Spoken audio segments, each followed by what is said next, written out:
Muy bien. Ustedes son agentes extraordinarios de la comunión, ¿verdad?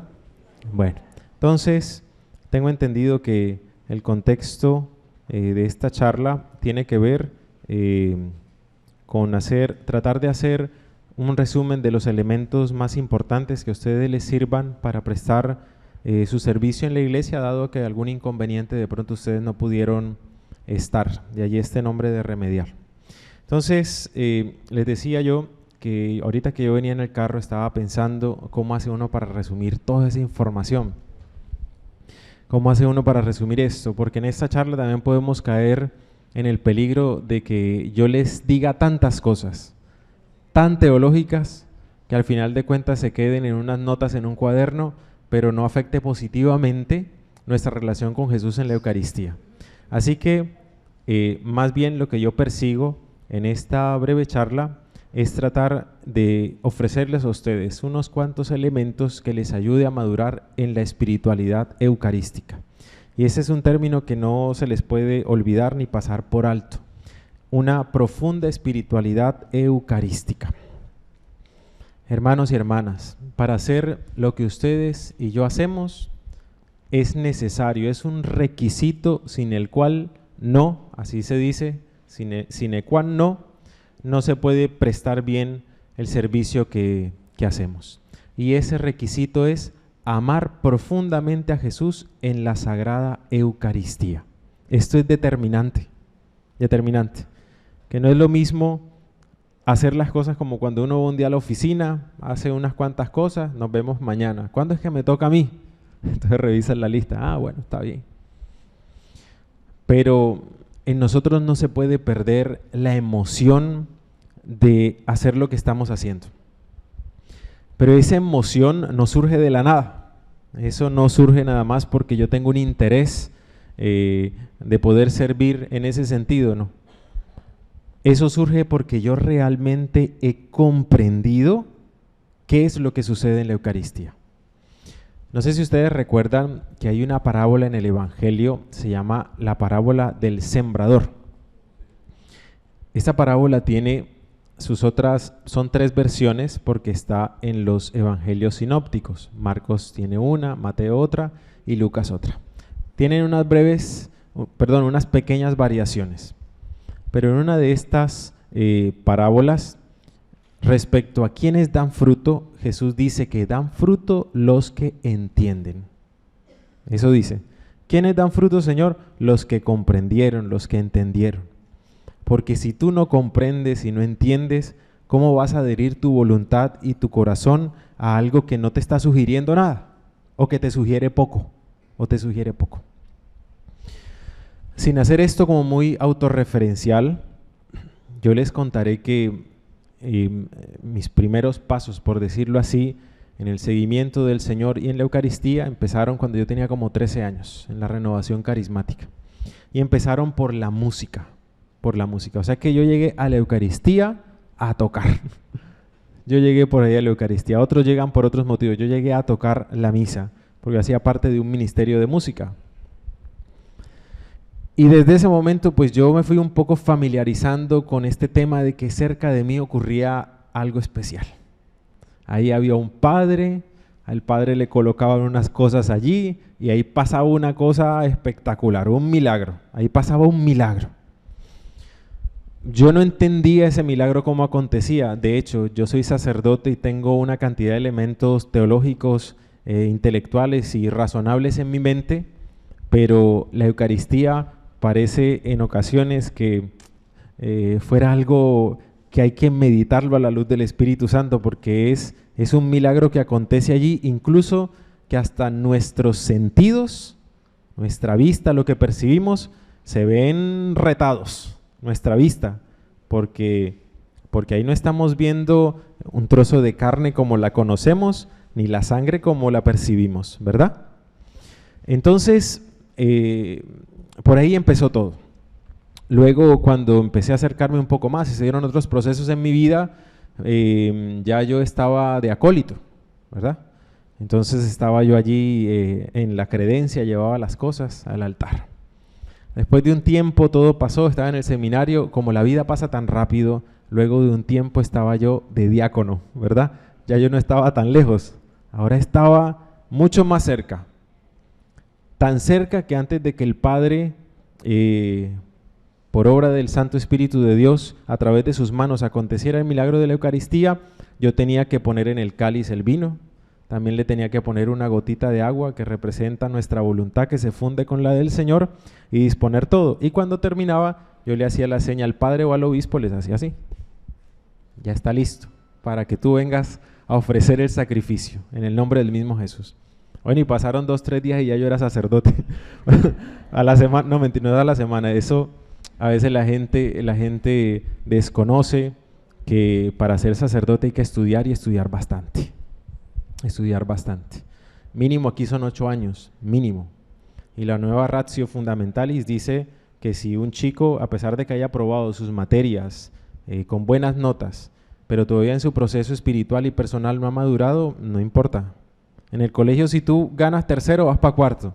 Aquí no se trata de notas, solamente. Se trata de otros elementos, así que esos 8 años se pueden extender un montón, ¿verdad? Pero la idea es que cuando un sacerdote termine enamorado de Jesús, enamorado de Jesús. Entonces, hermanos y hermanas, después de un tiempo ya yo estaba celebrando allí la Eucaristía.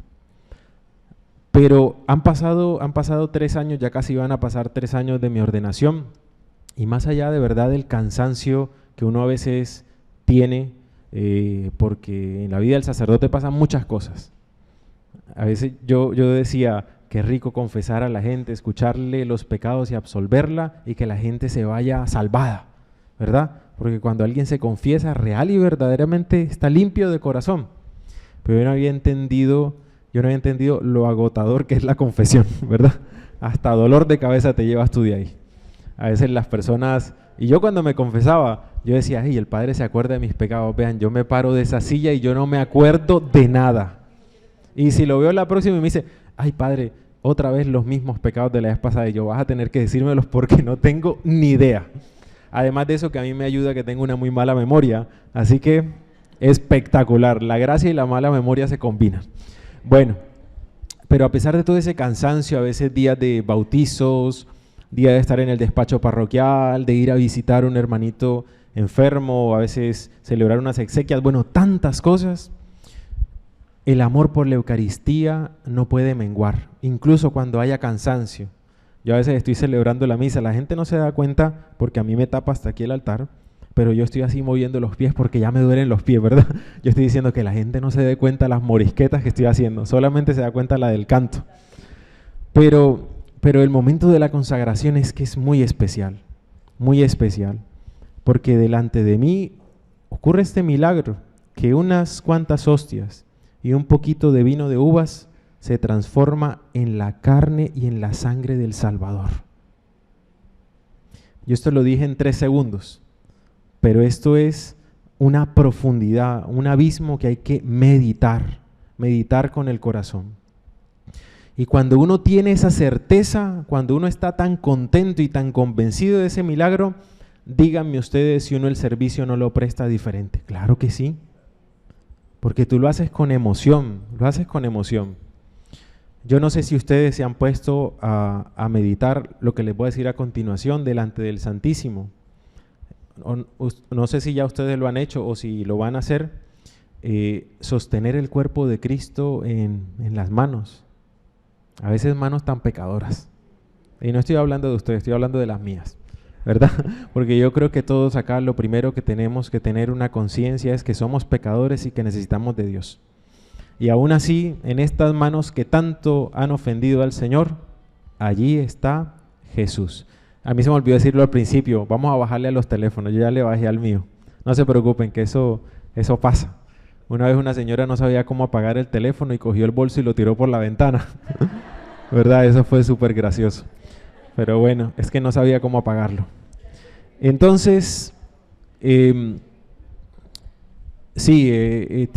que ser de verdad una emoción saber que yo sostengo a Jesús en mis manos.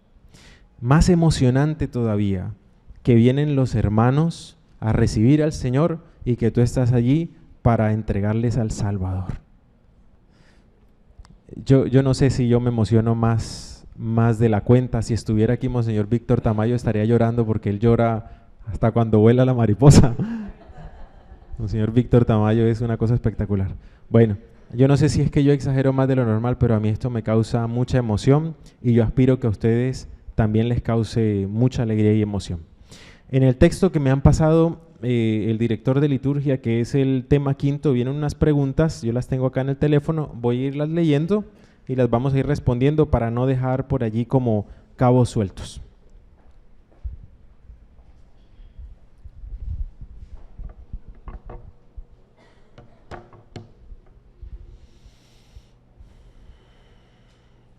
La primera pregunta es, ¿por qué se da Jesús a nosotros como comida y bebida? ¿Cuál es la razón, pues, de la Eucaristía? La Eucaristía es un invento de Jesús, porque eso no existía antes, ¿verdad? Antes de Jesús eso no existía. Por supuesto que existía la Pascua judía, que tenía otras razones también históricas y otras motivaciones, pero el hecho de transformar el pan en carne y el vino en sangre, eso no existía. Eso se lo inventó Jesús. Dicho de otra manera, Jesús se inventó los sacramentos. Antes de decir cuál es el objetivo de la Eucaristía, lo que previamente nos tendríamos que preguntar es cuál es el objetivo de los sacramentos. ¿Qué persiguen los sacramentos? Todos los sacramentos, que son 9, ¿verdad? 7. ¡Eso! Ojo que yo voy a estar tirando esas preguntitas, que yo voy a decir que los 20 apóstoles, sí, los 20 apóstoles. ¿Cuáles 20 apóstoles? Bueno, el objetivo de los 7 sacramentos es solamente uno: ser transformados en Cristo. Ese es el objetivo de todos los sacramentos, ser transformados en Cristo. Voy a decir una cosa, pero no se van a ir para atrás como Condorito. Es ser todo lo que Jesús es por naturaleza, serlo por gracia. Ustedes me dirán, padre, pero eso es muy exagerado. ¿Cómo así que ser todo lo que Jesús es por naturaleza, que nosotros lo seamos por gracia? Esto es tan exagerado como cuando Jesús nos habló acerca de la voluntad del Padre hacia nosotros. Sed perfectos como mi Padre Celestial es perfecto. Y de eso se trata la santidad, ser unificados, conformados, ser el mismo Cristo. Cuando el Padre nos mira a nosotros, adivinen el rostro de quién quiere ver, el rostro del Hijo. Eso es lo que desea ver en nosotros, que todas nuestras actitudes, todas nuestras formas, nuestras palabras, la forma en que amamos, sean todas un reflejo de Jesús. Por supuesto que esto es algo, o sea, nos han puesto la vara alta, ¿verdad? La medida está bastante alta.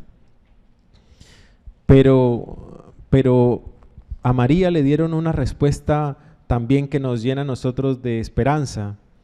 Para Dios todo es posible, para Dios todo es posible. La obra de la santidad que el Señor quiere construir en nosotros a través de la vida de los sacramentos no tienen que ver directamente con el hecho de no equivocarnos, porque si hay algo en nosotros que Dios entiende es la debilidad y la pequeñez humana, porque somos barro de sus manos, ¿verdad? Hechura de sus manos. Pero la santidad tiene que ver con el hecho de estar dispuestos a poner por obra la voluntad del Señor todos los días. Incluso subiendo allá al Calvario de la cruz con ese dolor que nos da el dolor de nuestros pecados y de nuestras miserias. Y a veces querer responderle al Señor con más firmeza, con más entereza, pero constatar que nuestros propósitos son a veces tan endebles y tan frágiles. No sé si ustedes lo han sentido en algunas ocasiones, que se van a confesar para poder comulgar, recibir al Señor, y por supuesto que uno cuando se confiesa, uno está haciendo ya un propósito de enmienda, que significa que yo no quiero volver allá. Pero ¿cuántas veces uno cuando se confiesa ya no tiene en el corazón esa espina y ese dolor clavado de saber que la experiencia me dice que muy seguramente voy a volver a meter la pata? Eso es un dolor agudo. San Pablo lo llamaba la espina que llevo clavada, el aguijón, que llevo clavado en mi propia carne. Esta carne que muchas veces me hace hacer lo que no quiero hacer. Pero, hermanos y hermanas, cuando Dios nos mira a nosotros, adivinen qué está mirando. El corazón del hombre. Dios no mira apariencia, sino la intención. Dice que en el corazón es de donde nacen las intenciones humanas, dice Jesús. Así que Jesús también ve nuestra intención de querer poner por obra su voluntad. Y esto es lo que desean los sacramentos, que nosotros seamos unificados con Cristo. Entonces, ¿qué es lo que quiere la Eucaristía? Que seamos transformados en Cristo. Ese es el objetivo. Por eso Jesús nos dejó a nosotros este medio para conferir esta gracia, que es la comunión con su cuerpo y con su sangre. La Eucaristía está ampliamente documentada en los evangelios. En los sinópticos, si ustedes por ejemplo buscan Marcos 14:22, allí va a estar el relato de la Eucaristía y aparecen los paralelos de Lucas y de Mateo. En Juan va a aparecer dicho de otra manera, va a aparecer como el discurso del pan de vida. Sí, el discurso del pan de vida, que es la misma Eucaristía, pero con unas palabras un poco más elevadas por la teología joánica. De hecho, a San Juan lo representan con un animal. ¿Cuál animal? El águila.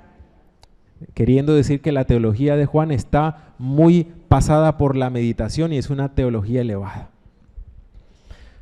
Y en San Pablo vamos a encontrar las palabras textuales que ustedes oyen todos los días en la Eucaristía en el momento de la consagración, ¿verdad?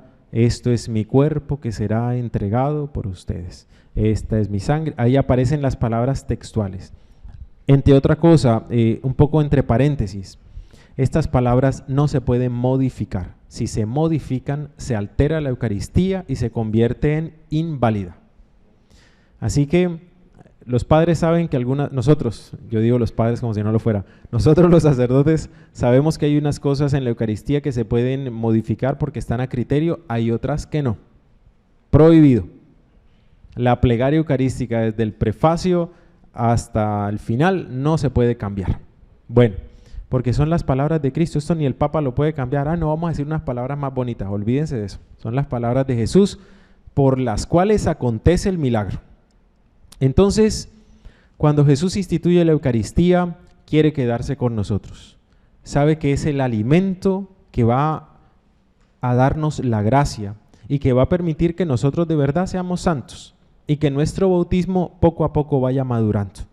Por eso decimos que la Eucaristía es alimento espiritual. A veces nosotros le prestamos mucha atención al cuidado de nuestro cuerpo, que debe ser así, ¿verdad? En ocasiones llevado al exceso, pero nos cuidamos bastante. Pero el espíritu lo tenemos a veces bastante descuidadito. Y tengan ustedes en cuenta, hermanos y hermanas, que si ustedes son ministros extraordinarios de la comunión, quiere decir que ustedes siempre deben estar dispuestos a través de la confesión para poder comulgar, ¿verdad? Termina uno de dar la comunión, de pronto si uno está ahí, me pregunta el ministro, ¿vas a comulgar? No. Bueno, un día uno dice, no se ha confesado. Segundo día, y va a pasar una semana y con lo mismo. Bueno, aquí algo está pasando. Aquí algo está pasando porque si yo quiero recibir a Jesús en mi corazón y estoy en pecado, tengo que ir a confesarme. Tengo que ir a confesarme. Cuando los niños hacen la primera comunión, miren que los preparamos no solamente para eso, sino para su confesión, porque estos dos sacramentos van de la mano. Van de la mano. Así que no solamente para prestar el servicio que ustedes hacen, hay que ir bien dispuestos por fuera, que no me da tiempo de hablar de las disposiciones externas, pero estas disposiciones internas son demasiado importantes. Yo no puedo estar allá, en mi caso, celebrando la Eucaristía en pecado, y en el caso de ustedes, pues prestando el servicio tampoco indignamente. No pasen estas cosas por alto, no es un dato marginal, es muy importante, muy importante. Bueno.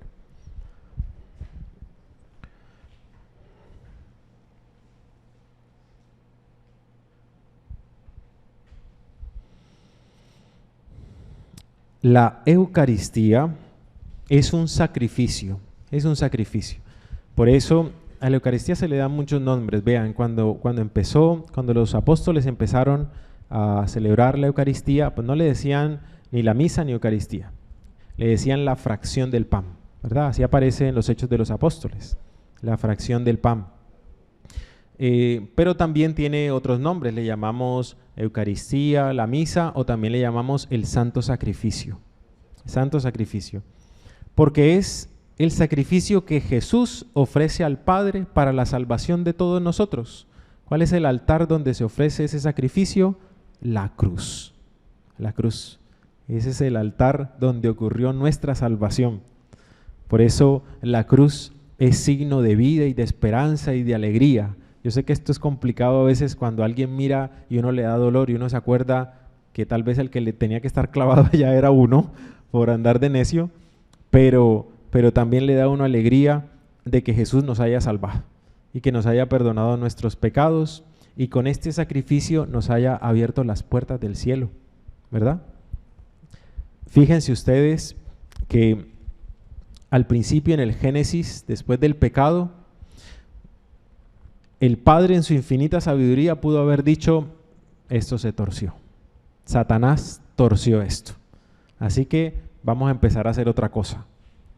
Pero en la perfección del Padre decidió continuar la obra de la salvación con un regalo hermosísimo, con su propio Hijo. Voy a continuarlo y los voy a redimir por la sangre de mi Hijo.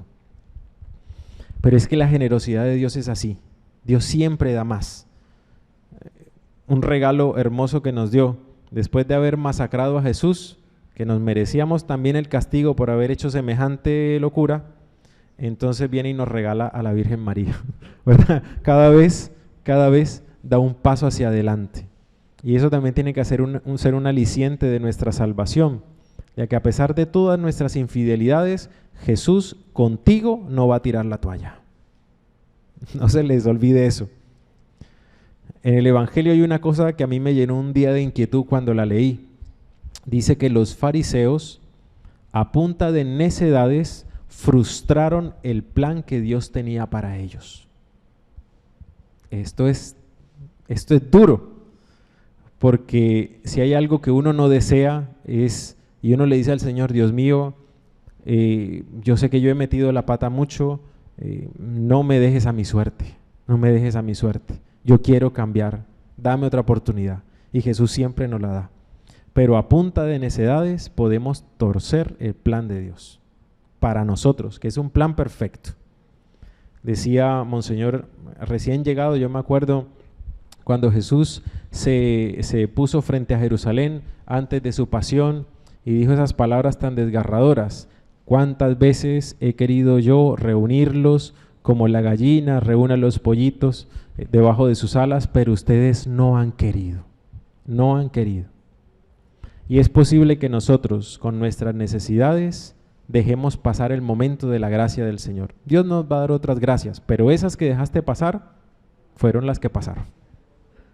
Entonces, yo creo que ver la cruz allá en ese altar donde está nuestro Salvador es un signo, debe ser un signo de alegría y de esperanza y de saber que ahí en la Eucaristía ocurre nuevamente este sacrificio. No es una repetición ni una reinterpretación de aquello que sucedió, no. En ese momento acontece real y verdaderamente el sacrificio de Jesús en cada Eucaristía, en cada Eucaristía.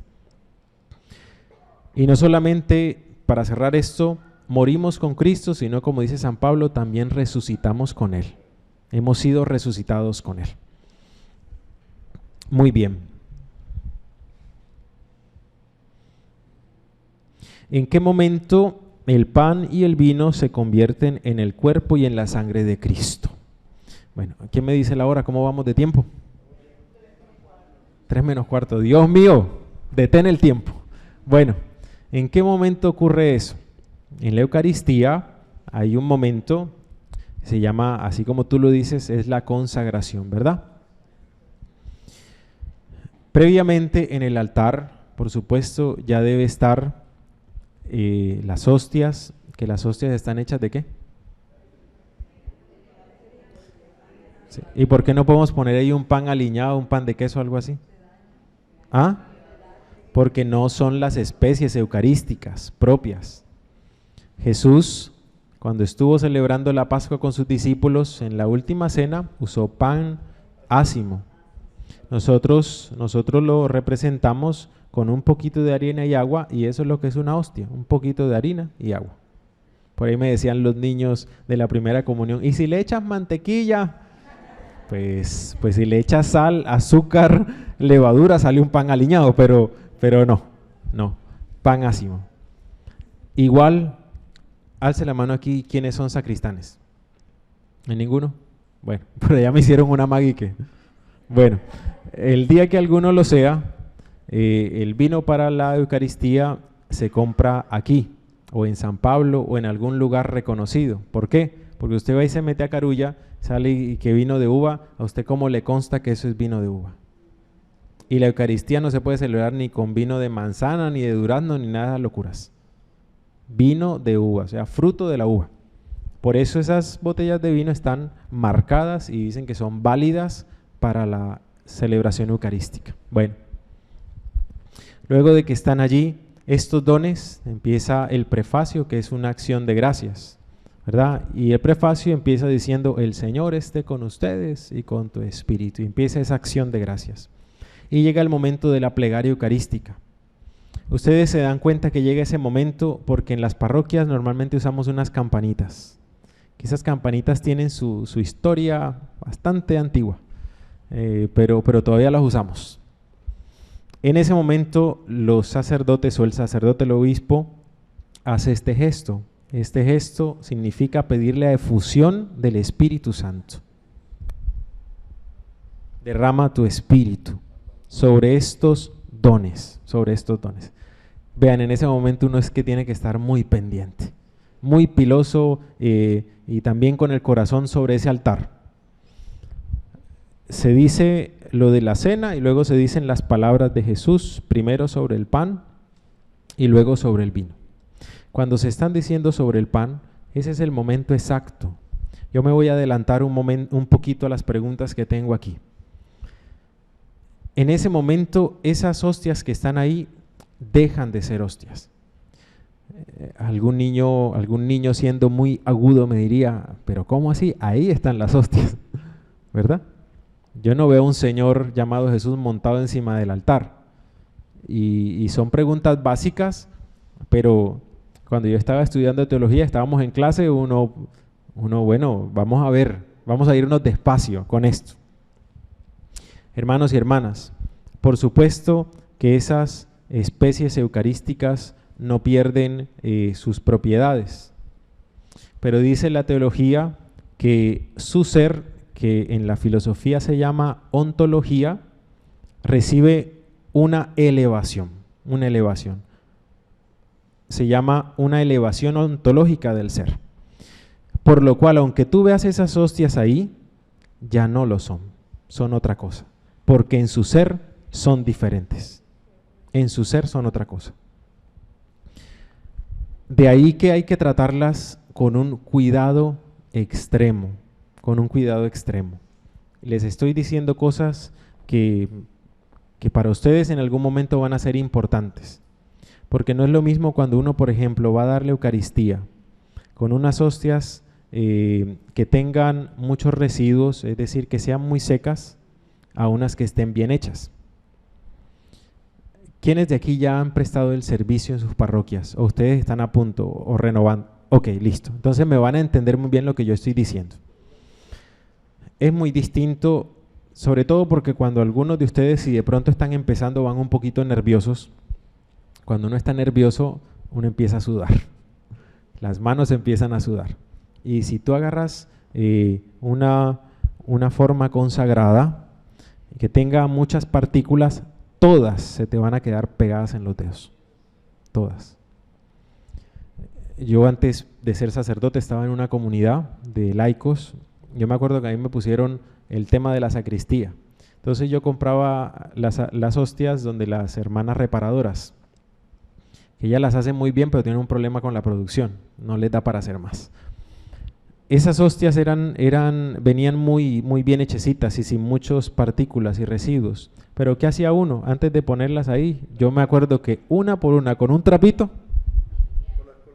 Sí. Y cuando el padre tenía que celebrar, yo todavía no era sacerdote, pero yo no sabía el favor tan grande que yo le estaba haciendo. porque lidiar con tantas partículas, eso es muy complicado. Sobre todo cuando tú sabes que en cada una de esas partículas está Jesús completo, cuerpo, alma, sangre y divinidad. Hasta en la más pequeñita. Ni se diga celebrar una misa al aire libre, con esas brisas de acá. Casi que a uno le toca hacer es como un acto de fe, de saber que Dios está mirando el corazón de uno y saber que si en algún momento uno ya no puede manejar esto, Dios mío, perdona, pero no hay ninguna intención de hacer aquí un sacrilegio. Y Dios también toma esa intención. Lo digo porque tampoco podemos caer en el escrúpulo. Y les voy a poner yo el ejemplo. Un día un sacerdote, un obispo, estaba dando la Eucaristía y tomó el copón, lo tenía acá, con una sola mano, y un fiel fue a comulgar. La conferencia episcopal ha dicho que nosotros también podemos comulgar estando de rodillas, pero si hay un comulgatorio, no en cualquier parte. Aquí no lo hacemos a veces muy bien. Entonces a veces ustedes han visto que llegan personas y se arrodillan, así, bueno, y yo me di cuenta, porque yo venía después de la persona, que cuando esa persona se levantó, con la cabeza le pegó al copón, imagínense ustedes el reguero. Sobre todo cuando no nos fijamos de que de verdad las hostias estén bien preparaditas para la Eucaristía, que es importante, no es coger la caja de las hostias y vaciarlas en el copón y tome, hágale. Yo les estoy diciendo a ustedes cosas que tal vez ustedes nunca habían escuchado, pero son importantes, son tan importantes. Nadie puede levantar eso, menos aún si se te llega a caer la sangre de Cristo. Para lo cual yo siempre le digo, ay, bueno, esto es para ustedes. Los ministros que prestan su servicio en la Eucaristía, sobre todo si están en las parroquias, díganle ustedes a la sacristana, ponme 2 purificadores, déjalos ahí en la credencia, que uno no sabe qué puede pasar. A mí una vez con la manga del alba se me enredó el cáliz y se cayó en el altar, pero ¿cómo va a hacer? ¿A sacar mi pañuelo y ponerlo ahí? Entonces uno le dice al sacristán, entonces el sacristán mientras va corriendo allá a sacar todo, no. Y para eso son los purificadores. Recoge, los deja ahí, ya luego más adelante los pone en agüita, los deja ahí un tiempito y ya luego esa agüita va para una plantica. Y ahí sí se puede lavar el purificador. No es cogerlos y echarlos a la lavadora con la ropa y todo lo demás. Nada de esas locuras, ¿verdad? Entonces, hermanos y hermanas, en cada una de estas partículas está el Señor. Y en ese momento de la imposición de las manos, diciendo las palabras de Cristo, pues se transforma en el cuerpo del Señor. Ustedes saben que en muchos lugares del mundo esto está atestiguado incluso por milagros eucarísticos. Hace unos días aquí estuvo el doctor Ricardo Castañón, los que tuvieron la fortuna de ir, son unas cosas que de verdad te llenan el corazón. A ver, yo no necesito una prueba como hizo un día un padre que hizo un sacrilegio, que se puso un alfilercito acá, porque dudaba de la presencia real de Cristo allí, y cuando consagró con la palma, chuzó la Eucaristía. A la sorpresa de él, esa hostia no paraba de sangrar, ¿verdad? Pero uno al final cuando tiene fe, tú ya, o sea, no necesitas esas cosas. Pero de todos modos que alguien te lo diga, por ejemplo cuando lo decía Ricardo Castañón, yo decía, ve, qué curioso, tantos estudios, y allí está presente, es un milagro, un milagro. Y lo mismo pasa con la sangre de Cristo. Ese es el momento, yo teológicamente lo que voy a decir no estoy tan seguro, se los confieso, pero yo diría que es el momento junto a la proclamación del Evangelio más importante de la Eucaristía. ¿Y por qué digo que no estoy tan seguro? Porque uno en la Eucaristía no solamente va a comulgar con el cuerpo y la sangre del Señor, sino con su palabra. La Eucaristía tiene 2 partes, la liturgia de la palabra y la liturgia de la Eucaristía, ¿verdad? Exactamente. Y porque, como dice usted, yo le iba a decir, el Evangelio, es Cristo. Jesús es la palabra del Padre. Así que nosotros también comulgamos con la palabra cuando escuchamos el Evangelio, cuando lo escuchamos. Entonces, este momento de la consagración es allí donde ocurre este gran milagro. De ahí en adelante hay que tratar con la mayor dignidad posible la Eucaristía. Cuando digo con la mayor dignidad posible, es que ustedes tienen que tomar todos los elementos para de ahí en adelante hacerlo muy bien. A veces cuando la gente ve que el padre hace así, en el agüita dijo el padre, porque se lavó las manos antes de la misa, pero es que eso es un gesto ablusivo en cuanto a los pecados. Cuando nos hacemos así, lo que estamos diciendo es, lávame de todos mis delitos y limpia mis pecados, porque uno ya trae las manos limpias de la sacristía. Pero ustedes también tienen que venir bien dispuestos, con sus uñas bien cortaditas, no uno allá con unas garras a arañar a la gente, ¿verdad? Uno bien preparadito. En mi parroquia yo tengo una monaguilla que yo no sé qué pasa, pero ella siempre trae el pelo como si hubiera agarrado un toma corriente, pero de 220. O sea, es el sol del verano, ¿verdad? Entonces, es posible. Entonces yo le digo a las sacristanas, peínala antes de la Eucaristía. Entonces le ponen así los ojos para atrás. Pero cuando nosotros vamos a prestar el servicio, tenemos que ir bien arreglados. ¿Ustedes se imaginan que ustedes me hubieran visto aquí entrar con una gorra puesta para medio de lado o salido o sin el clergyman puesto? Ahí llegó el padre, uno sabe si es un señor. El que llegó ahí un señor que no sabe uno ni quién es, ¿verdad? Ahora no van a ir a decirle al padre de su parroquia, padre, allá dijeron que, porque así somos, para dar cátedras, no. Pero me refiero a que esa presentación externa es muy importante. Y ese día ir bien vestidos, arreglados. Estoy hablando un poquito de las disposiciones externas, así un poquito rápido. Cuando estén dando la Eucaristía, sonreír. O sea, no hay que estar muertos de la risa, ni tampoco con caras de puño. Pero yo creo que cuando uno sabe que uno le está entregando al Señor a un hermano que viene acá, eso a uno al menos le tiene que sacar un gesto de esperanza y de alegría. De esperanza y de alegría. Estar bien atentos al momento de la Eucaristía. No lleguen ustedes a la hora de la Eucaristía, lleguen antes, porque llegando antes les da tiempo a ustedes de acercarse a la credencia y ver que está todo bien dispuesto. Cuando usted llega a la raya de la Eucaristía, ya usted sabe que muchas cosas pueden pasar. Muchas cosas pueden pasar. Entonces mejor usted descarte y todo bien arregladito, todo bien dispuesto, los purificadores y todo lo que hay que disponer. Vamos adelante.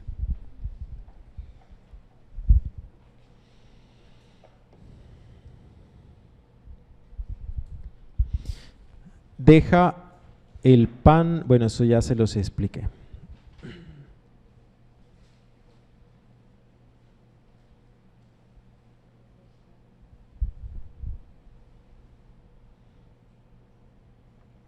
Aquí nos dicen que si el pan y el vino consagrados son simplemente apariencias y símbolos.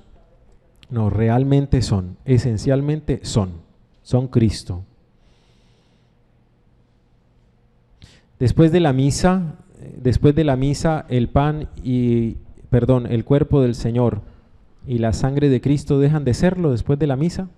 Por supuesto que no. Nosotros sabemos que cuando se le celebra la Eucaristía, siempre se deja la reserva eucarística y allí está Jesús.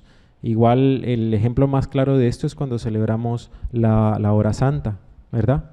El Señor está allí puesto en la custodia para nuestra adoración. Así que hay que tratarlo con sumo respeto. Recuerdo yo un día en Manatí, estaba yo sirviendo y el padre me dijo que fuera a mirar la reserva eucarística antes de la misa para ver si había que disponer más hostias para que todos pudieran comulgar. Y la reserva eucarística estaba plagada de hormigas. Plagada de hormigas. Vean, son esas cosas que las personas que van a misa no saben que pueden pasar. Pero nosotros que estamos ahí sabemos que hay que lidiar con un montón de situaciones. Plagado de hormigas eso. Además de eso, la sacristana había hecho lo que yo les dije de la caja al copón, así que eso era complicado. Les diré yo que al final de cuentas, que eso fue una novatada mía, y por escrúpulo yo cambié toda la reserva a otro copón como se debía y lo coloqué allí, y en todas las partículas que estaban yo le puse agua y dije voy a comulgar esto, pero me he sabido comer qué montón de tierra junto al cuerpo del Señor. Total, eso era la Semana Santa, total que pasé toda la Semana Santa con la garganta llena de llagas, que no podía ni hacer así. O sea, mejor dicho, yo fui mudo toda la Semana Santa, ¿verdad? Entonces, la presencia del Señor siempre está allí después de la Eucaristía, en los sagrarios que hay que disponer de verdad con tanto cuidado, sobre todo para evitar, por ejemplo, profanaciones. que tengan su seguridad en las capillas.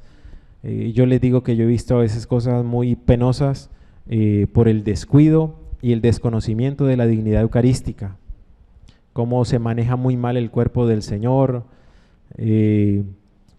¿Por qué digo yo lo de los purificadores? Porque cuando uno termina la Eucaristía, si tú sabes que no tienes el purificador, tú no puedes hacer así, o para eso está el purificador. Aquí, por ejemplo, hay unas personas que yo conozco porque han servido conmigo en muchas ocasiones en la Eucaristía, y a muchas personas, ¿cuántas veces sin culpa no le terminan uno babeando el dedo? Ustedes lo saben, porque hay personas que no saben comulgar. Yo en mi parroquia tengo una señora que saca toda la lengua. Toda la lengua. Hay otros, y ustedes lo saben, que para darle la comunión uno como que necesita una especie de aparato, una mira telescópica, porque no abren la boca. Uno es como, o sea, complicada, porque no saben comulgar. No saben comulgar. ¿Verdad? Entonces el purificador está allí para todas esas situaciones. Por ejemplo, cuando nos pasan que nos chupan los dedos, ¿verdad? Porque literal es así, pues tú no vas a hacer así. Tú no puedes hacer eso. Hay un tema con la comunión en la mano que la conferencia episcopal dijo que sí. Yo lo hago cuando una persona viene a pedirme la comunión como se debe, porque no es y que, como se debe. Yo lo hago porque la conferencia dijo que sí se puede hacer, así que tú no puedes andar contradiciendo la iglesia. Pero lo que sí yo muchas veces les advierto a la gente es, vean, recíbanla mejor en la boca y por un criterio práctico, porque ustedes no tienen la posibilidad como nosotros de purificarse las manos. Y si van a ustedes a quedar con muchas partículas en las manos, dime tú cómo se las van a quitar. ¿Se van a lamer la mano? ¿Cómo se las van a quitar? ¿Así? ¿Cómo se las van a quitar? Nosotros podemos ir luego a la credencia y nos purificamos. Ellos, ¿cómo lo van a hacer? Entonces yo muchas veces le digo a las personas, recíbanle en la boca, pues si ya ponen las manos como son, pues también dárselas. Con eso ustedes no vayan a pelear con la gente tampoco.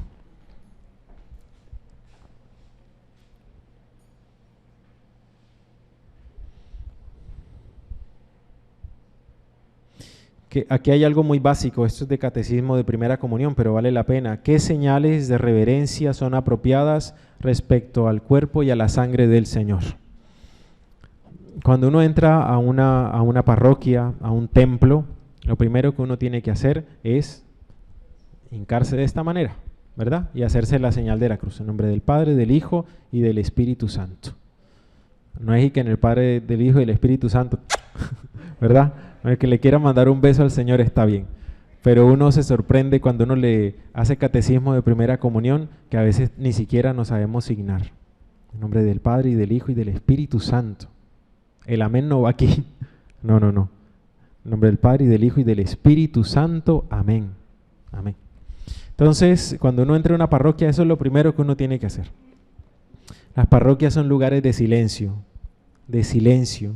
No es lugar para estar hablando, ni siquiera para hablar pasito. Nada, silencio. Pero cuando uno entra a una parroquia y está expuesto el cuerpo de Cristo, pues uno debe hacerlo con las dos rodillas. ¿Verdad? Porque ahí está el Señor. No puede uno pasar como Pedro por su casa, porque es un gesto de reverencia con el Señor.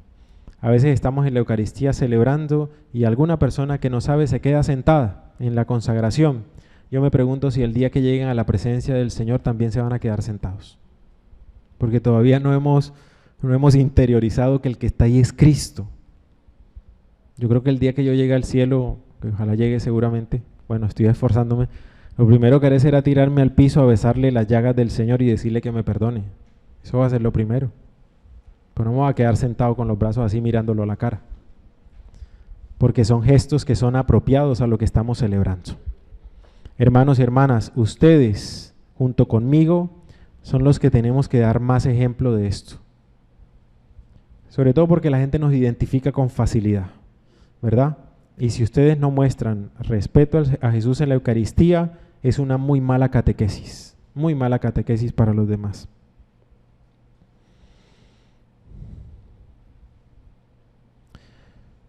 A ver, Eso ya se los respondí.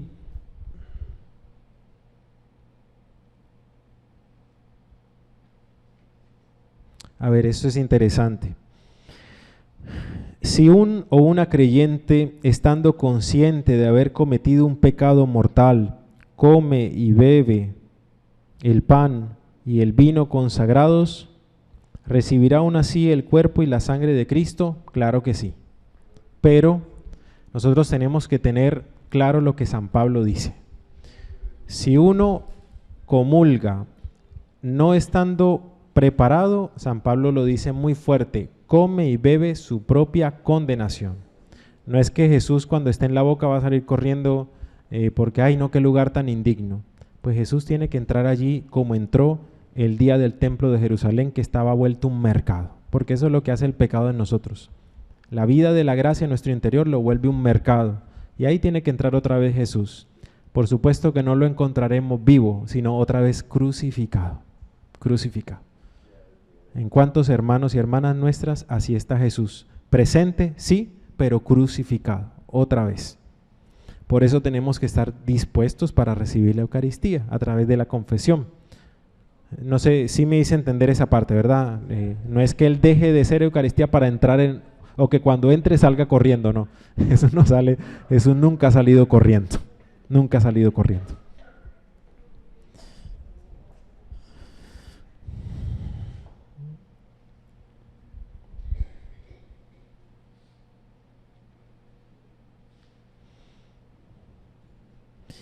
Aquí dice, ¿por qué llamamos misterio a la presencia de Cristo en la Eucaristía? Cuando hablamos de misterio, la connotación de este término no es que sea algo inaccesible, oculto y paranormal. Estamos hablando ciertamente de una verdad. Misterio y verdad tienen una gran relación. Pero en cuanto a que nosotros debemos profundizar allí con la gracia del Señor, porque en ocasiones esto rebasa nuestros sentidos y nuestra comprensión. Pero necesitamos estar asistidos por la fe.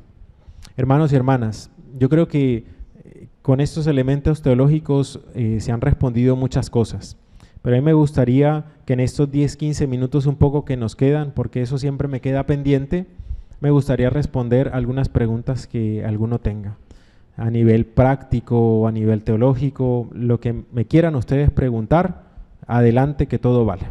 Habla durito para que todos lo escuchen, hágame el favor. Padre, referente a las personas que ponen para que le demos hacerle el seguimiento de que realmente la consuman, porque muchas veces se le lleva la mano más que todo antes de Semana Santa, que de pronto para prácticas satánicas se utilizan el... Tiene toda la razón.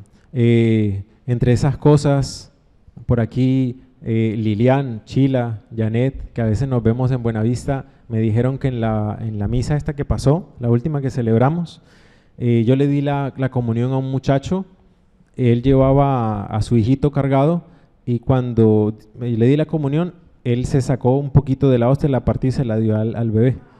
Entonces, eso me lo dijo al final una señora, me dijo, padre, venga, le tengo que decir una cosa. Entonces, todo ese tipo de cosas pueden pasar. Cuando yo llegué, yo soy párroco en La Chinita soy el párroco. Entonces, una señora me dijo, antes de la misa, padre, ¿ve esa señora que está allá? Sí, ya la vi. Ella acostumbra a sacarse la Eucaristía porque ella tiene fama de bruja. Entonces, yo celebrando la Eucaristía, ya yo estaba, eso lo predispone a uno, ¿verdad? Yo les voy a decir una cosa que no le contaba a nadie, esto no, ni siquiera tú, Chila, lo has oído. Nadie lo sabe, pero se los voy a decir. Pues no le van a decir a más nadie. Yo tenía 17 años y me vestía todo de negro. Yo he sido el tipo más cobarde, yo nunca he hecho ni un rito satánico, ni he escuchado música de eso, ni nada de eso. Yo no quiero nada con ese señor. Pues yo me vestía de negro porque era la moda de los pelados. Entonces yo quería lucir más agresivo. Entonces yo me vestía todo de negro. Yo, por ejemplo, veo un pelado ahora así todo vestido como yo me vestía y uno tiene a veces cierto prejuicio y uno dice, este pelado debe ser bien recochero y pesado. Bueno, fui yo a una Eucaristía cuando Monseñor Víctor Tamayo, no sé si todavía si ya era Monseñor, pero era el párroco de la Inmaculada Concepción, el Inmaculado Corazón de María de los Toboganes. fui yo no sé ni por qué fui a misa, pero fui yo, hice la fila para comulgar y yo no quería que me diera la comunión en la boca, entonces le coloqué las manos. ¿Saben qué hizo Monseñor Víctor? Como si no hubiera pasado nada, me lo dio en la boca. Yo en ese momento por dentro me dio como rabia. Y yo, pero ¿cómo así? ¿Por qué no me dio la comunión, hermano? Muy inteligente y yo lo comprendí mucho tiempo después. Es que mi aspecto no daba sino para pensar que yo iba a salir corriendo con la Eucaristía. Porque ese era mi aspecto. Él lo hizo de esa manera. Ahora, con esto no les quiero decir a ustedes de volverse ni groseros ni intransigentes en la Eucaristía, pero como dijo allá nuestro hermano, sí es bueno cuando tú tienes un indicio, cuando a ti hay algo que te indica que algo no está bien y des la Eucaristía, al menos síguela o síguelo un tiempito con la mirada, hasta que las especies eucarísticas ya se vuelvan difíciles de sacar, ¿verdad? Síguelo un poquito, yo hago así, doy la Eucaristía y voy, ya se sentó, está orando. Y es una manera de cerciorarse. Si tú sabes que hay una persona que va a cometer un sacrilegio, dile rápidamente al Padre, por no permitir que cometan allí un acto sacrílego, ¿verdad? Bueno, muchas gracias por la pregunta, muchas gracias. La hermana iba a hacer una pregunta, ella alzó la mano por ahí atrás. Dilo durito, fuerte.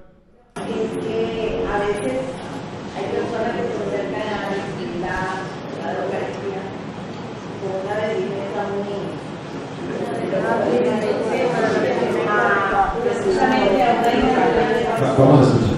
A una hija mía le pasó que ella se acercó a recibir la Sagrada Eucaristía y iba muy escotada. muy escotada. Sí. El sacerdote no se le acercó y dijo, no se puede entregar la Eucaristía y ella hizo, dice, como si lo hubiera recibido. Y ella salió. Entonces, hay sacerdote que hacen eso porque la verdad es que hasta el mismo sacerdote. Sí, mira, respecto a eso que tú dices, son circunstancias particulares y que son hasta excepcionales, ¿verdad? Porque eso no es lo ordinario. Lo ordinario que nosotros nos encontramos es personas que vienen vestidas dignamente para recibir la Eucaristía. Pero estas circunstancias así, pues hay que tratarlas de un modo extraordinario. Yo, personalmente, porque esto no te lo dice a ti ningún manual de teología, hasta qué medida ni qué centímetro. Yo he predicado con mucha frecuencia de cómo deben ir vestidos los hombres y las mujeres a la Eucaristía, pero si llega a suceder eso, a ver, yo creo que ahí lo que prima un poco es la misericordia y no querer hacer un escándalo que distraiga a los hermanos, ¿verdad? Y esto hay que manejarlo con mucha naturalidad. A mí me gustó un día mucho como lo hizo un sacerdote, él le dio la Eucaristía, la persona fue, supongo que haría su oración, pero terminada la Eucaristía le pidió con mucha prudencia, porque uno puede hacer con una mala palabra o con un maltrato que esa persona no vuelva y eso es peor. Yo creo que Jesús no haría eso. Entonces fue allá donde estaba la muchacha, me acuerdo de una muchacha, y le dijo, hermanita, venga que el padre le va a decir una cosa. Ella fue a la sacristía, el padre la cogió bien, le dijo, mijita, trata de la próxima Eucaristía venir un poquito con otra blusita. Ya, la persona se fue tranquila y entendió lo que tenía que entender.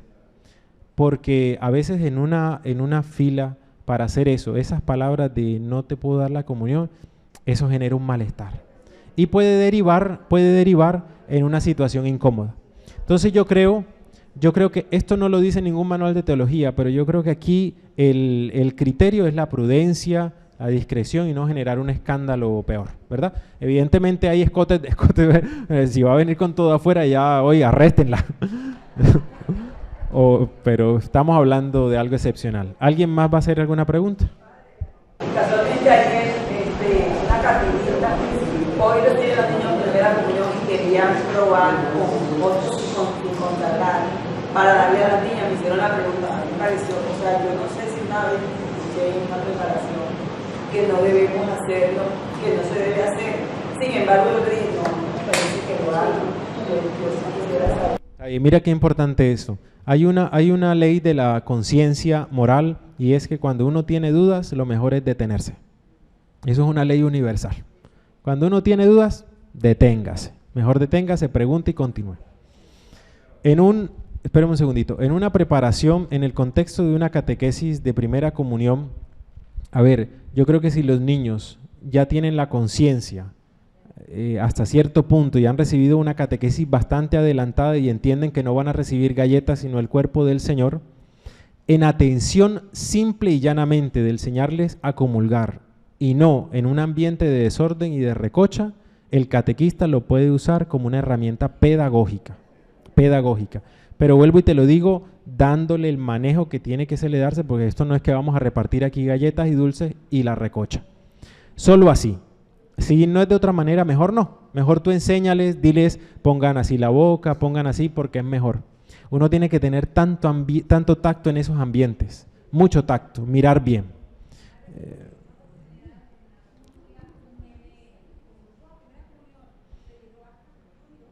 Está bien, eso puede pasar. Más durito para que lo oigan todos.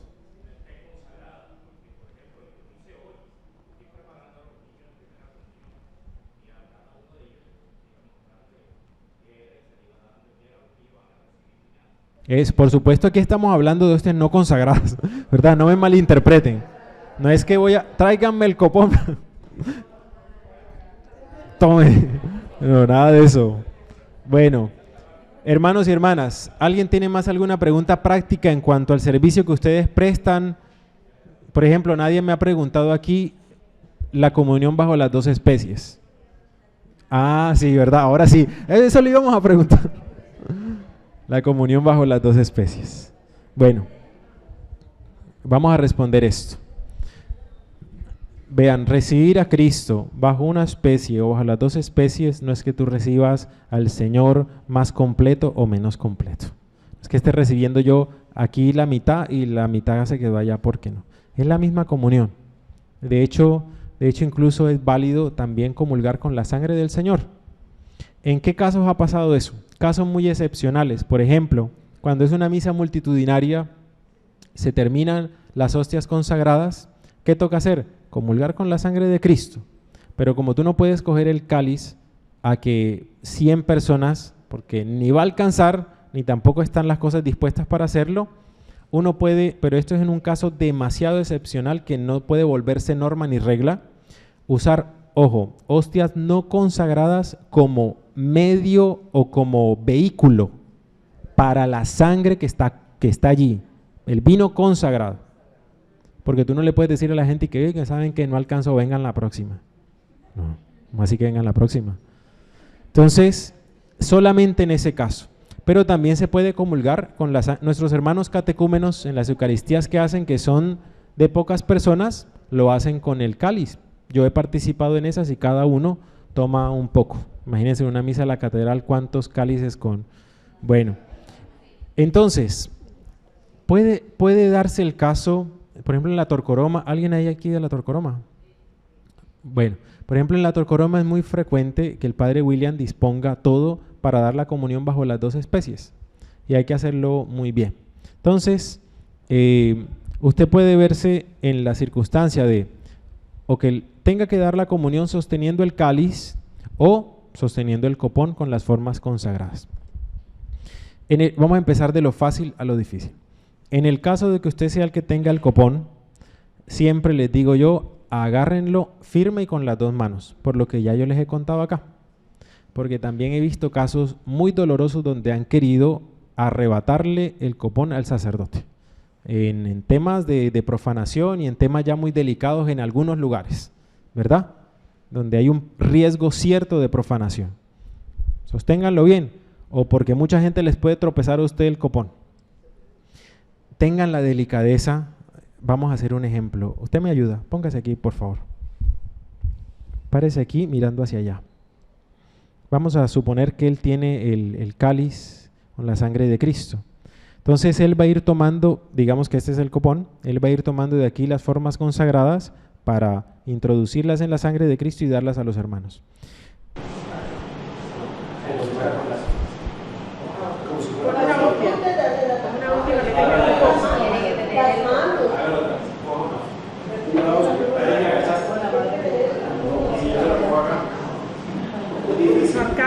vea. Hay una señora en mi parroquia que cuando va a sostener el copón con las hostias, parece, ella no tiene mal de Parkinson, pero se coloca aquí y es complicado agarrar una. Porque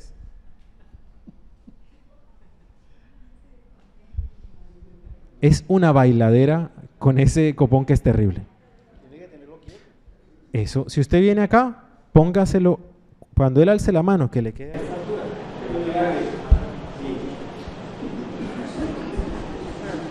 déjeselo tranquilo, déjeselo quieto, para que él pueda hacer bien su trabajo, porque ya bastante tiene con estar pendiente de que no se le caiga ninguna gota de la sangre del Señor para estar lidiando con la bailadera del copón. Entonces, usted le toca el copón, déjese ahí. Muy bien, puede sentarte, gracias. Un aplauso al modelo.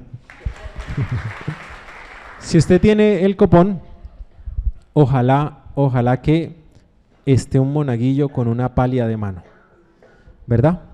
Yo les voy a decir cómo lo hago yo. Yo tomo la hostia consagrada, aquí tengo... Voy a soltar esto con... Aquí tengo el copón agarrado agarrado con firmeza. Siempre que yo tengo el cáliz, en esta misma mano, entre los dedos, tengo un purificador. Siempre está colgadito ahí, siempre. En el momento uno la moja un poquito y, a ver, de una manera muy sutil, sin cuestiones grotescas, usted sacuda un poquito la hostia. No tiene que sumergirla toda, pero tampoco una cosa que no, mejor dicho, ni la moje. Rápidamente, yo lo hago, yo hasta lo tengo memorizado. 2 veces la sacudo así, cuerpo de Cristo, y ya no. Si tengo aquí el chico con la palia, si no con el mismo cáliz, me protejo que no se me vaya a caer. Teniendo en cuenta lo que yo les dije al principio de las personas, no comulgan bien. Ustedes tengan eso, presenten en la casa, hay personas que no saben comulgar. Entonces usted, protéjase para que no se le vaya a caer. Es importante que les digo, no tienen que someter toda la hostia ahí porque ustedes, a ver, pónganse ustedes ahí. Se le cae justo una gota de la sangre de Cristo, ¿qué va a hacer? No se acerque. La gente la va a pisotear. Entonces, y sin estar corriendo, que eso tampoco se trata de acabar la misa corriendo. Lo que tarde, vean, cuando uno da la comunión bajo las 2 especies, uno no puede estar corriendo. Si ustedes corren, van a lamentar cosas. Si hay un accidente, eso no me lo han preguntado. Si hay un accidente, ¿cuál es la actitud que uno debe tomar? Lo que deben hacer es no hacer un tremendo aspaviento, ¿verdad? Por supuesto que si hay una fila, usted le va con mucha sutileza a decir una señal, esperen un segundito, el sacristán, como si es un sacristán diligente, estará pendiente, se acercará y recogerá lo que haya que recoger. En la formación pasada, a mí me dijeron que qué hacían cuando una forma consagrada cayera en el suelo. Eso es muy común. Por ejemplo, cuando los copones los llenan, que ya no cabe una cosa, parece que no explotaron. Entonces, si a usted se le cae una, vea, levántela. Puede hacer 2 cosas, pero esto usted lo tiene que hablar con el padre como él le conviene. Puede colocarlo un momentico allí en el altar, ahí está el corporal que es, hagan de cuenta que es un pañuelo. Su función es que las partículas no caigan por todas partes de la casa, sino ahí, colóquenla ahí seguramente va a estar una patena, colóquenlo ahí. O puede hacer una cosa que yo también hago muchas veces. Si este es el copón, lo estoy dando acá, tengo el copón, coloco la hostia a un ladito y yo no la pierdo de vista. Hasta el final.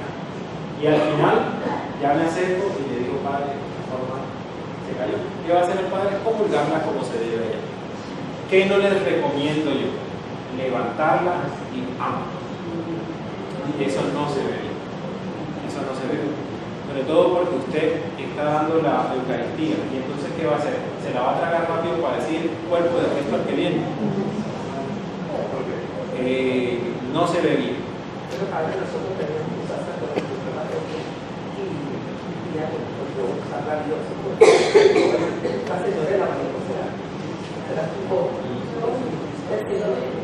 Ya yo le voy a decir. Ella está diciendo el caso de un sacerdote que le dijo, no, tienen que comerse, o más bien comulgar, estamos hablando de comulgar. Por eso les digo yo, que estas cosas tan delicadas y menudas, uno tiene que, en una reunión con cada sacerdote, decir, padre, si esto sucede, ¿cómo quiere que proceda? ¿Verdad? Yo les digo, creo que es la manera más adecuada y hasta más educada, ¿verdad? De hacerlo, porque sería muy feo uno, delante de todo el mundo, estar con apresuramiento. Además que, a ver, uno no puede estarse comiendo o comulgando para rápido porque se cayó, porque es que cuando uno comulga, uno debe estar en una actitud de oración y recogimiento. Y usted en ese momento está dando la Eucaristía y necesita poder decir cuerpo de Cristo, cuerpo de Cristo. Entonces, estas situaciones excepcionales, qué bueno e interesante sería que usted se reuniera con el Padre. Padre, si esto sucede, ¿por qué le va a pasar? ¿Le va a pasar? ¿Cómo podemos proceder? ¿Ok? Pues vamos con unas dos preguntitas y terminamos. La señora alzó primero allá y luego tú, sí. Allá. Adelante. Sobre el mismo tema, cuando nosotros llevamos la comunión a un enfermo, y ese enfermo, porque no puede tragar algo, le escupe la boca, le cae en el suelo, ¿qué hacemos en ese momento? Bueno, esa pregunta tuya es muy recurrente en estas formaciones. Ella habla del caso de la comunión a los hermanos enfermos que en ocasiones ustedes deben llevar a sus casas. Hay hermanos que por sus condiciones físicas no pueden comulgar. Entonces, o hay algunos que no pueden tomar la hostia entera, pero tal vez sí puedan hacerlo con un pedacito, ¿verdad? ¿Cuál es mi recomendación allá? Uno, antes de llevar la Eucaristía, por supuesto que uno primero tiene que ir a hacer la primera visita, ¿verdad? Y uno tiene que hablar con la familia. Y la familia te dirá, mire, el tratamiento de las condiciones que permiten, lo más extremo que te diga, no puede comulgar. Tranquilos, entonces no puede comulgar, pero nosotros vamos a hacer una oración por él, que Dios, por supuesto, que entenderá y suplirá esto, ¿verdad? Porque no se le puede a la fuerza, porque ahí sí sería complicado. Porque si imagínense que usted le da la Eucaristía y termina sacándosela, ya hay que darle otro manejo a esa forma eucarística que está consagrada, que Jesús nos valió corriendo, ¿verdad? Entonces lo primero mejor es hablar con la familia. Mira, puede comulgar, no puede comulgar, cuéntame, no, padre, mejor dale solamente un pedacito, y así uno se evita esas cosas que pueden llegar a pasar. Ok. Aquí ya. Una señora la comunión es importante para que muy bien. La fila para comulgar es la fila para comulgar, no es la fila ni para saludar al padre, ni para decirle, ay, acuérdense que al final tiene que dar un anuncio. Nada de eso. La fila de la comunión es simplemente para decir, cuerpo de Cristo, amén. Sentarse a hablar. Nada más. Los agentes extraordinarios de la comunión que tengan el servicio de la visita de los enfermos, sobre todo al final de la Eucaristía, se acercan al sacerdote, el Padre les da la reserva, les da una bendición por lo que van a ir a hacer y ellos van a prestar su servicio. Pero no es muy, yo eso lo he visto, sabes, en varias parroquias, ahora que tú lo estás diciendo, pero no es el momento propio. Peor aún, sí, tú hiciste lo que debías hacer. Ahí no van a aparecer predicarios de donde no hay para, pero venga acá. Bueno, vamos con la última pregunta y terminamos. Vale, dos preguntitas. Primero, tengo entendido algunos sacerdotes, entre eso yo doy fe de uno, que les ha retirado la purificación de sus manitos después, antes y después de dar comunión. ¿Se las ha retirado? Sí, que no se purifiquen las manos los amigos. Entonces no sé si eso está bien o qué. La verdad es que cuando le das comunión, séquense las manitos bien en el purificador, bien limpiecitas, que las partículas le queden allí, doblen el purificador, guárdenlo donde ustedes lo guarden, cuando lleguen a la casa, lávenlo, ahí va la partícula. ¿Sabe usted que yo soy el secretario del arzobispo, verdad? Ajá. Bueno, entonces yo le voy a decir a él que en una reunión de clero les recuerde a los padres que en la credencia debe estar un lavabo. Exactamente. Y eso es para purificar las manos. Sí, porque sí se debe hacer. Yo entiendo que Por ejemplo, decían- ahí debe estar un purificador, y debe estar en la agüita porque, y díganme ustedes después de dar la comunión, ¿cómo se van a purificar ustedes? Si les queda pegado todo a veces. Pero, a ver, con esto no quiero decirle yo a usted que ahorita cuando llegue a la parroquia, coja al padre, vea padre, usted, espérese que Monseñor se lo diga. Tranquilo, no se Listo. preocupe. Tenía otra pregunta Otra más. pregunta, una sugerencia con relación a la anterior pregunta que hizo el amigo por allá, la señora por allá. Sí. Ahí es donde entra Pastoral de la Salud. El agente de comunión, la Pastoral de Salud visita al enfermo, hace su hojita de asistencia, cómo está el enfermo, y pues el seguimiento que le hace el enfermo, ¿verdad? Luego después el agente de comunión va en compañía de Pastoral de Salud a hacer la visita para llevar a Jesús. Muy bien, Por eso pasa. Pastoral de Salud y agente de comunión deben ir de la mano. Esa es la idea cuando está más organizadito ya esos comités. Sí, sí, En el caso, por ejemplo, de mi parroquia, pasa que como somos más o menos unos 30, 35 agentes de pastoral, muchos coincidimos en varios servicios al mismo tiempo. Entonces, hay algunos que están en pastoral de la salud, pero también son agentes extraordinarios de la comunión. Pero así es como tú dices, cuando ya estamos organizaditos. ¿Tú ibas a decir alguna cosita? Sí, padre. Lo que pasa es que la purificación es antes de la Eucaristía y al finalizar la Eucaristía. Por supuesto. No hacer la fila con el acólito a ir a lavarse con la misma agua con que se lava la mano del padre. Mira, qué bueno eso que tú estás diciendo. A ver, la lógica natural a todos nosotros nos dice que antes de una Eucaristía nos tenemos que lavar las manos porque la persona va a entrar en contacto con nuestra mano y el cuerpo de Cristo también. Eso uno lo hace antes, ¿verdad? Cuando ya estamos en la Eucaristía hay que distinguir esto que él está diciendo. Una cosa es el lavabo con el manutergio y la jarrita que se usa para que el Padre haga el gesto de la unción, y otra es tener aparte esto para purificarnos las manos los ministros extraordinarios de la comunión, porque son dos cosas diferentes. Porque esa agüita, a ver, el agüita cuando los padres hacemos el gesto de la unción no contiene partículas del cuerpo de Cristo, sino hay que darle otro trago a esto, ¿verdad? Esa agüita es simple, ni siquiera agua bendita con lo que los padres nos purificamos las manos haciendo esto exclusivo. Otra es el agüita donde ustedes se purifican, porque esa agüita que tiene partículas del cuerpo del Señor, los sacerdotes saben que deben tratarla diferente, así que no es lo mismo. Por eso, y a eso me refiero cuando yo les digo lleguen antes de la Eucaristía. Grábense esa palabra, credencia, la señora credencia. Vayan a visitar a la señora credencia y si hace falta algo, sacristán, hagamos el favor, sacristán, vamos a colocar ahí. Es sencillo, si se llega con tiempo. Bueno, vamos a terminar acá. ¿Qué pasó? Le van a entregar unas cartas bien chéveres. Yo me voy a ir despidiendo de ustedes. Me dio mucha alegría, ¿verdad?, conocerlos y conversar con ustedes.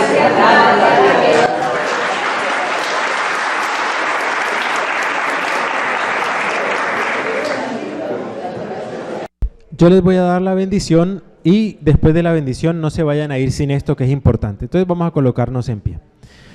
Señor esté con ustedes.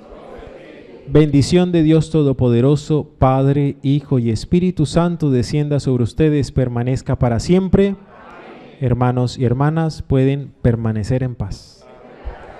Bueno, vamos a